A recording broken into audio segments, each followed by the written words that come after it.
Teaching food chemistry is an opportunity to bring science to life through one of the most relatable and enjoyable experience we have. Describing chemical process as a story helps students to remember and relate to the material.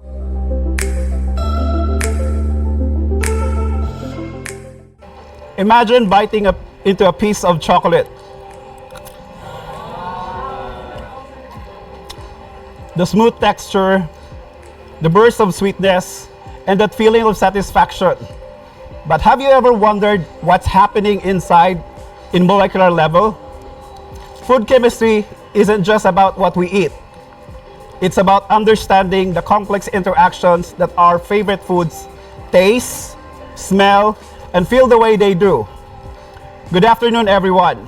My name is Conmar Malmis, and I started teaching chemistry in College of Science and Mathematics at MSU IIT back in 1999. I still have chocolate in my mouth.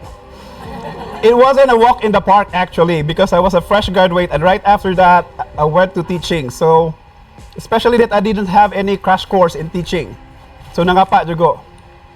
I learned as years went by. For almost 12 years, I had the privilege of working with incredible students and faculty, immersing myself in the subject that I love, which is chemistry. One of my favorite areas to teach was food chemistry, where I could use practical example that speaks the everyday life. And today, I want to share about how we can teach food chemistry in a way that captures the imagination, sparks the curiosity, and then engages students deeply.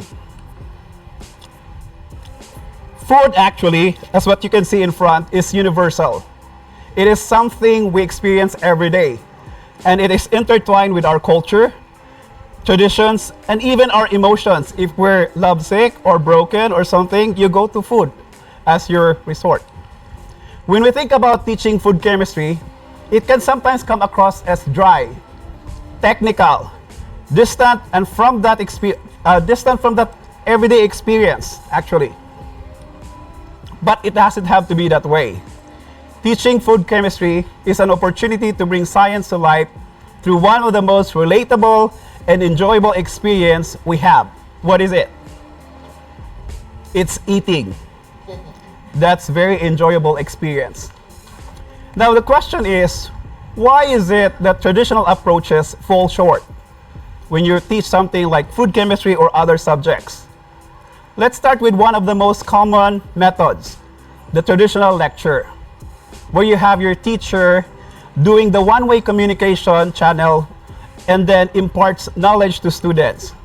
While this approach is actually efficient for delivering large volume of information, it often lacks engagement. Kasi teacher ang chika, especially in subjects that required applied learning, like the food chemistry. Traditional approaches to teaching chemistry often focus on abstract concepts, ang makalibog na formulas, equation, and complex diagrams that intimidate students rather than excite them. And it feels boring to them, actually. The challenge in food chemistry is making these abstract concepts tangible, or something they can hold on, or katunggigo ni Serga, close and open. And how do we transform these complex chemical reactions, like Maillard reactions, emulsification, or protein denaturation into something that a student cannot only understand, but also enjoy the learning about? Okay, number one, these are the things that I've learned when I was teaching for 12 years, and then I went retirement early. Engaging students through hands-on learning. One of the most effective pedagogies I've found is experiential or hands-on learning. Think about it. What if instead of asking the students to do or to study emulsification, why not ask them to make mayonnaise from scratch? Well, this is not from scratch, but this is just an example. And they will learn how oil and water, which don't mix, can come together to form a smooth, creamy sauce when the right emulsifier, which is your egg yolk, when it's added to that mixture. And suddenly, they're not just learning about chemistry, they're creating something delicious. And this process turns a scientific principle into a sensory experience. Number 2, using real-world examples. To teach food chemistry effectively, we need to bring real-world examples. Students are more likely to be engaged if they can see how learning applies to their daily lives. For instance, when discussing acidity and pH, why not have a class on making pickles or fermenting kombucha? So you can ask your students to bring papaya or carrots or cabbage, and then bring some vinegar, white vinegar, and then salt, and then you can have a pickle. And this is an example of pickle. Okay? These are not just culinary arts. They are real-life applications of acid-base chemistry. Number 3, connecting science to culture. Another key approach to connect the science to culture, because every culture has a unique cooking techniques, ingredients, and then dishes that tell a story. By exploring chemistry behind these foods, students can learn about science and the worlds of diverse culinary traditions. For example, discussing how different cultures around the world would use fermentation to lead lessons about microbial activity, chemical reactions, and even health benefits. I can give you an example. Who among you knows about natto? Natto actually is a fermented soybean that comes from Japan. And then you have a tempeh, which is also a fermented soybean that comes from India or Indonesia, I guess. And then you have a sauerkraut, which is known as the German fermented cabbage, but it is originally from China. And then how about our food, fermented foods? We have the ginamos. We have the burong isda. And then also we have, when I was doing this talk, actually, or doing research for this talk, I realized that puto and bibingka are also fermented products. You know, the original bibingka or puto recipe is that you have to soak the rice in water for 3 days and allow fermentation to happen. And then natural yeast will help this puto to grow bigger when it's baked. Number 4, the power of curiosity and experimentation. Teaching food chemistry also offers a wonderful opportunity to foster a spirit of curiosity and experimentation. Encourage students to ask questions. Why does bread rise? And why does heat change the texture of the vegetable when cooking? And why is it that some cheeses, oh, that's not a cheese, melt and does not melt? Okay?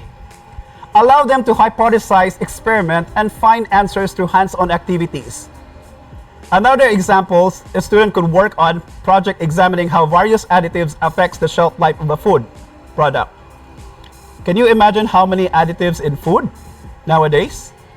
You have your preservatives, you have your antioxidant, you have your humectant. What else? You have your acid regulator. So for example, for a preservative, for example, you have the tocino and longanisa. Most of them, the preservative for that is nitrates and nitrites, in order for the molds and bacteria inhibit the growth inside your food product. Okay? So with these things, student can learn. Another thing is, they would need to research, experiment, and come up with solution based on findings. This kind of learning is not only engaging, but also mirrors the real-world scientists' work. Number 5 is integrating technology and modern tools. Incorporating technology and modern tools can enhance learning experience. For example, using digital microscope to examine E-cells, or a high-speed cameras to capture the reaction of baking soda and vinegar that brings invisible aspect of food chemistry to light. Virtual laboratories can simulate also chemical reactions that might be too expensive or too time-consuming to conduct in a traditional setting. For instance, a molecular visualization software that hopefully we can have can help students see the interactions between different food molecules. making abstract concepts tangible. Online resources and virtual laboratories are also beneficial for students who cannot attend physical laboratories due to distance or time constraint. And the last one, this is what I like, is storytelling and analogies. One more effective pedagogy is storytelling and the use of analogies. When teaching something that is complex, such as Maillard reaction, and if you want to study chemistry and want to know the Maillard reactions, there will be like 3 or several chemical reactions within the 3 steps. Okay? Maillard reaction actually is responsible for browning of foods. That's the reason why you like your barbecue, your toasted bread, or the roasted coffee, because they're so irresistible. Why not explain this thing as a flavor explosion? So instead of saying a Maillard reaction, students can remember, oh, that's a flavor explosion because of that Maillard reaction.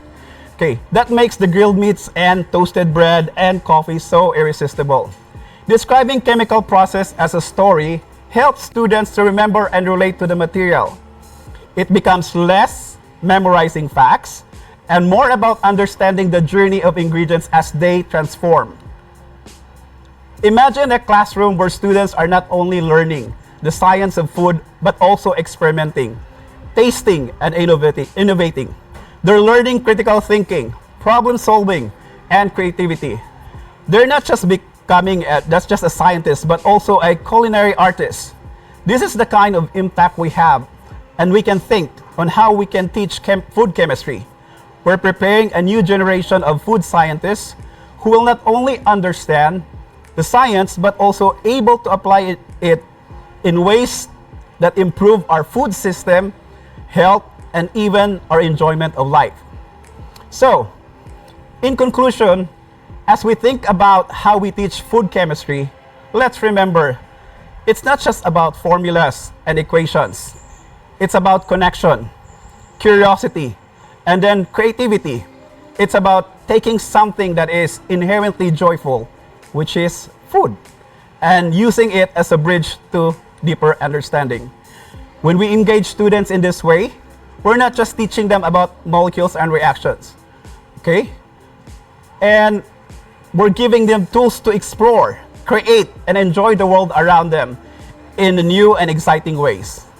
Well, that's all I have, and probably all you can take, so we're even now. Thank you.